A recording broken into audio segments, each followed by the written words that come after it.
Hello, I'm John Carlton-Foss, and this is Technologies, Organizations, and People. An example of a technology is the lunar lander, which is this. Hopefully, most technologies are more perfect than the technologies that NASA did.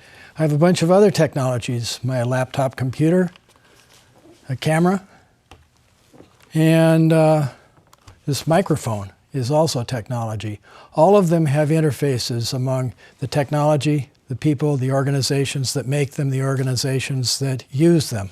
And that's what this program is about.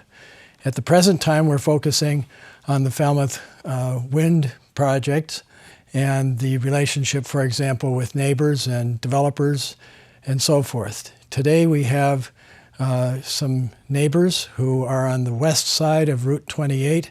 That's across 28 from the Wind 2 and Wind 1 to the homes of these people. It's Deborah Cookson and Christopher Allen who are with us. And although they have different last names, they are married, a couple living in the same house, about 1,400 feet from Wind 2 and a little bit farther from Wind 1. So I wanted to start out, and maybe you could tell us about how you ended up living in Falmouth. Well, we moved to Falmouth about 6 years ago, and primarily we moved because our children were in schools here, and we were wanting to make our commute shorter. And also, we really liked Falmouth and felt it would be a really good place to live. And we have been very happy being in the town.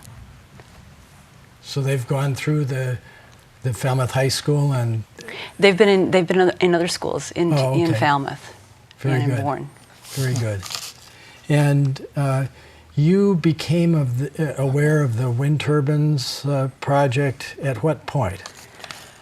Oh boy, I would say, I want to say maybe 2.5 years ago, maybe, when I guess in reading the paper, I realized that there was a wind turbine coming, and I was really excited.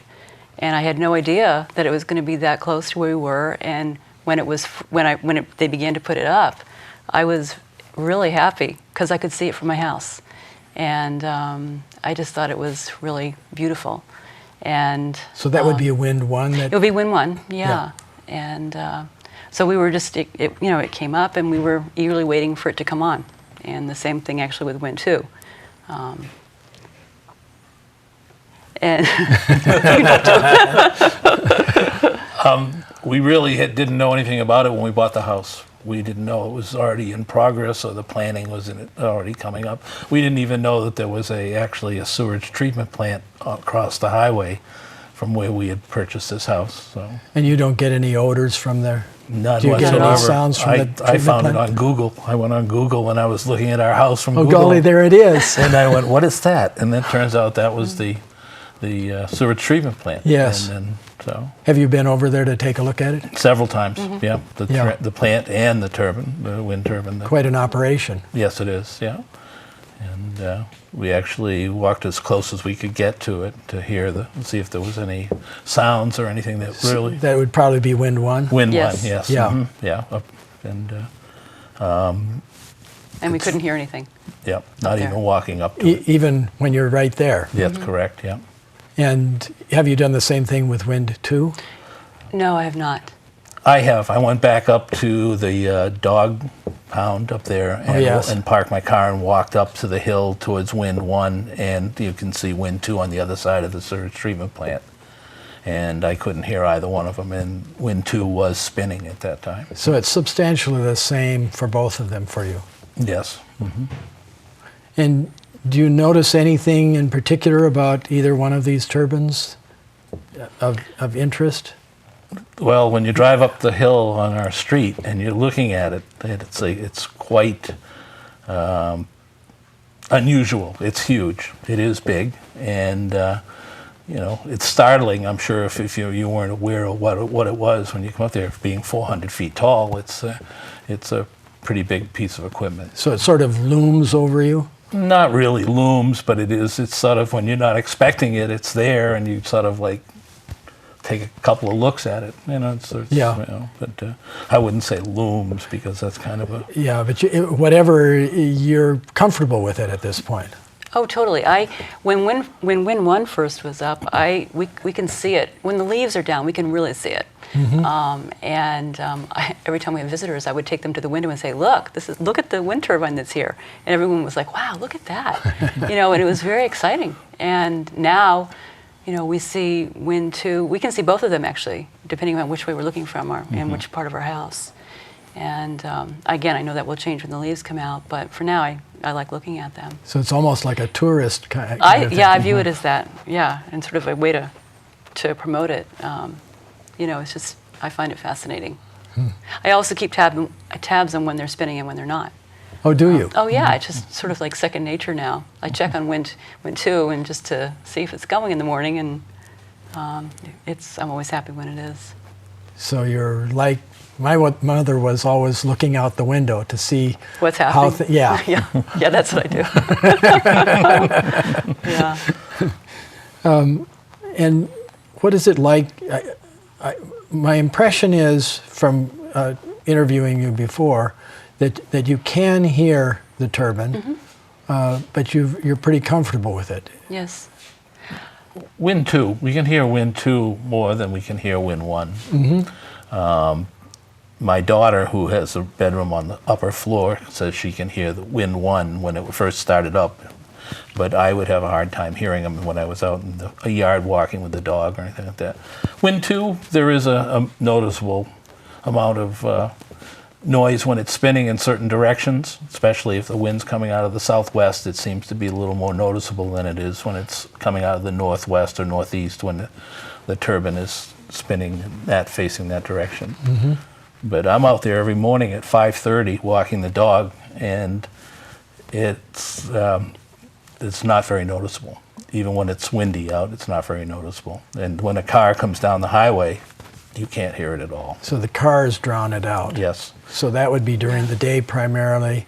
But we're also out at night, when we have the dog too. It sounds like, I think it really does sound like a dryer. If you had like a tennis ball and a dryer. Like a dryer. I think so. It's like a that swish. I've heard it described by other people, and it does sound like that. But it's a rhythmic thing, and it is not. We have not found it to be troublesome. I cannot hear when Win 1 was operating. It was hard to hear it. I really couldn't hear it very much. And when I would hear it, would be like very early in the morning, before the traffic started. When I would go out to get the newspaper, I might hear it. Or if it was really windy, I might hear it. But I had to really stop and listen for it. Win 2 is different because I think we are closer to Win 2. And we heard it right away when we're outside. But it is not a sound that is bothersome. Even we've had a lot of wind lately too, and you can hear it's stronger, but it is not something that is affecting us in any way. And also actually recently I've found that I hear it when I first go out, and then if I'm moving around, I'm not hearing it. I think it's, for me, I think I'm sort of assimilating the sound, and it's receding into the background. So it disappears for you. Yeah, and I think also that, as I think other people have mentioned, is the traffic on Route 28 is a whole lot more noticeable, particularly in the warm weather, when we have a lot of visitors to the Cape, and that's pretty constant from first thing in the morning till into the night. Yeah. And that becomes a different noise, and that certainly is drowning out other things as well. And that's just there constantly. Well, but again, and actually that was a concern of ours before we bought our house, because we saw where that highway was, and our house was going to be very close, and we were debating I don't know. But then the thing was, we really wanted this house, and we really wanted this neighborhood, and so we decided that we were going to go for it. And very soon after moving, again, we didn't hear the cars. The road traffic disappeared on you. Yeah, it's there, but you're just not focusing on it. Reminds me of once upon a time, I lived right near the Mass Pike, where it goes downhill into 128. And you had all the trucks downshifting. And that first night, I said, oh my, what have I gotten myself into? Yeah. And it took a few days. and I had habituated to this, and I could sleep just fine, and I didn't even notice it anymore. Yeah. So something like that appears to have happened for you as well. I think so. Both for the traffic and for the wind turbines. Exactly, yeah. And I mean, I don't even really hear the traffic in their house in the summertime when the windows are open much, because it's just sort of there. Yeah. Do you want me to truck straight on? How did you sleep before? You were there before the wind turbines were Yes. installed. Yes. Did you sleep pretty well before and pretty much the same way afterwards? Totally, yeah. No problem whatsoever. No problem. Yeah. Yeah. So it's all very simple for you. Yeah, very much so. I mean, we've been concerned about Win 1 being turned off. Actually, we were not supportive of that decision. So to you're turn it off. you're probably sympathetic with the letter that was in the Enterprise. What was it? The last edition, anyway. And the person on Nobska Road expressed concern with all the money that the town. It's $325,000 or something like that that has been lost by having the turbine off. At least. Very much so, yeah, because I mean, we're very interested in alternative energy sources. And actually, when we were very actually proud of Falmouth for making the decisions to bring them here. My understanding is that it certainly was well thought out, and I think that it sort of fit the profile of Falmouth as being a progressive town, looking to the future, and trying to do things right. And it's been hard to, I think, kind of watch some of the decision making in terms of making the decision to turn it off, because I felt like I think it wasn't the right decision. I think there are some ways to go to help the folks that are experiencing some difficulties, but I think it wasn't helpful to the town overall to turn it off. Well, you actually know some of these people too.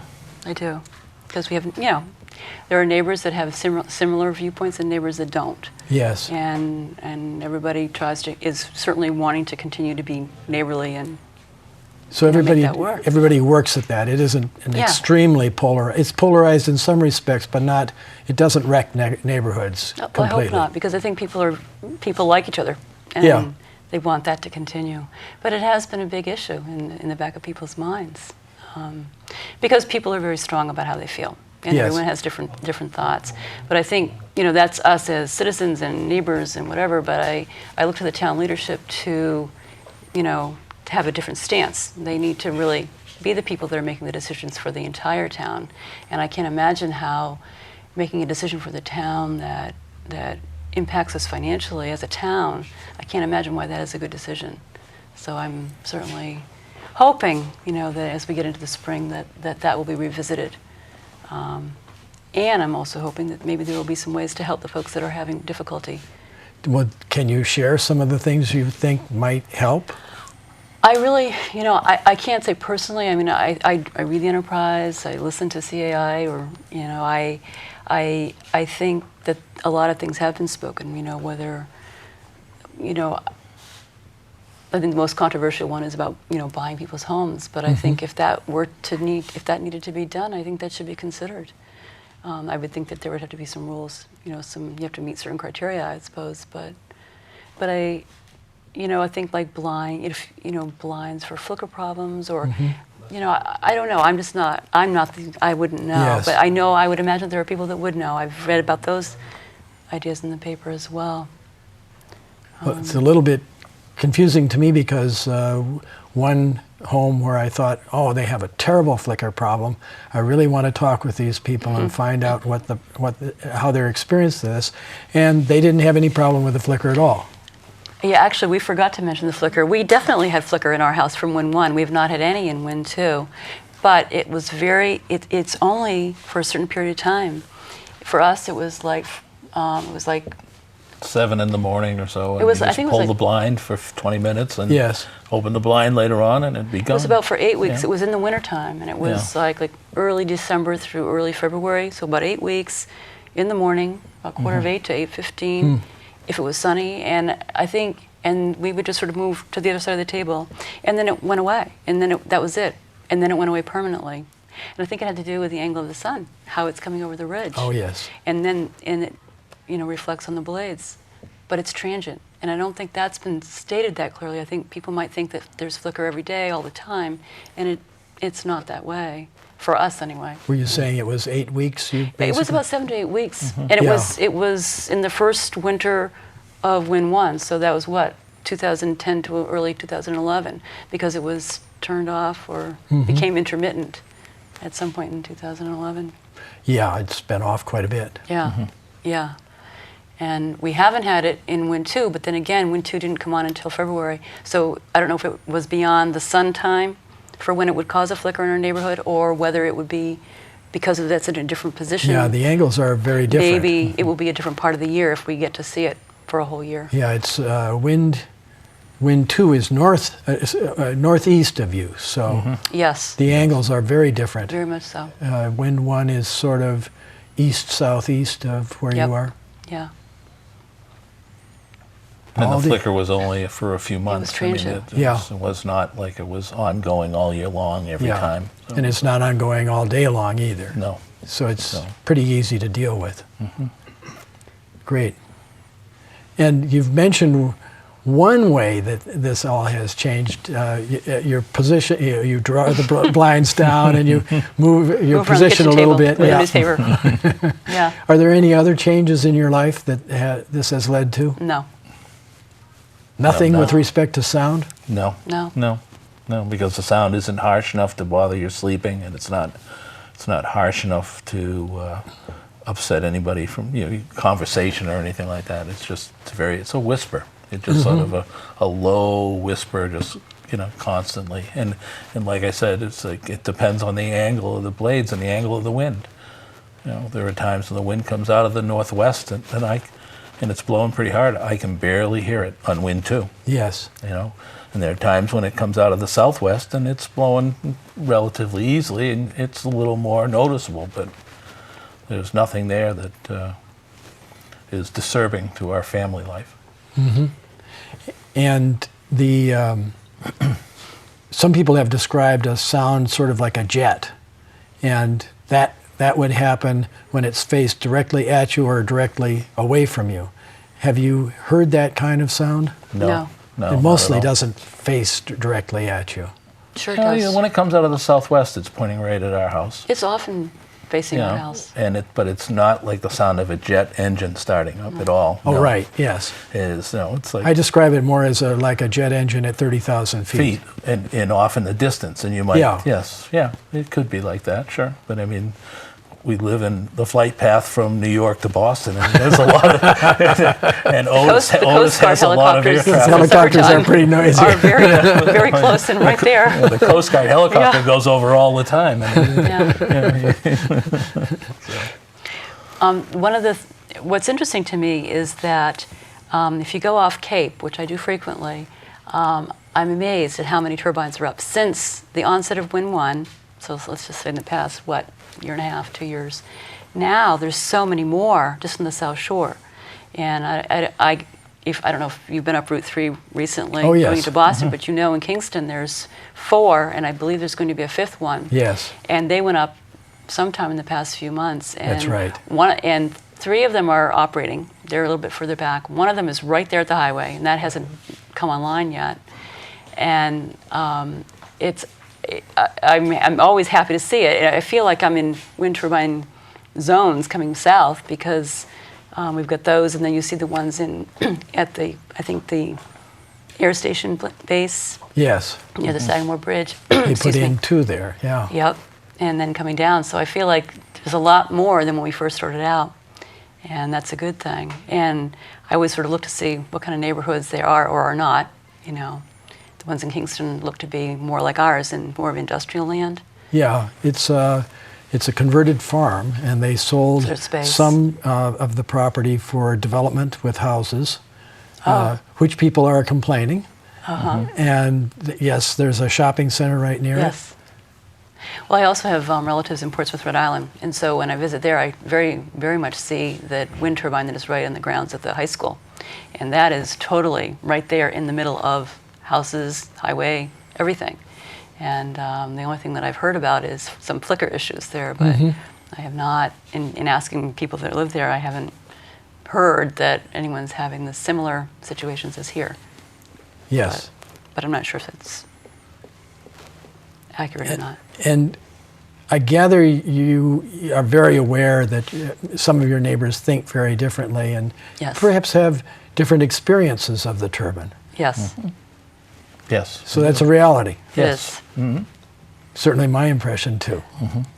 which I think is the story, really, because Yeah. I think everyone's going to be experiencing them differently. And again, it's really in the leadership of the town to really make the decisions for all and to take that all in, and that's a difficult job, I'm sure. And we're all sorting it out. Yeah, Well, thank you very much. thank you. And to the audience, thank you for joining us, and look forward to seeing you next time.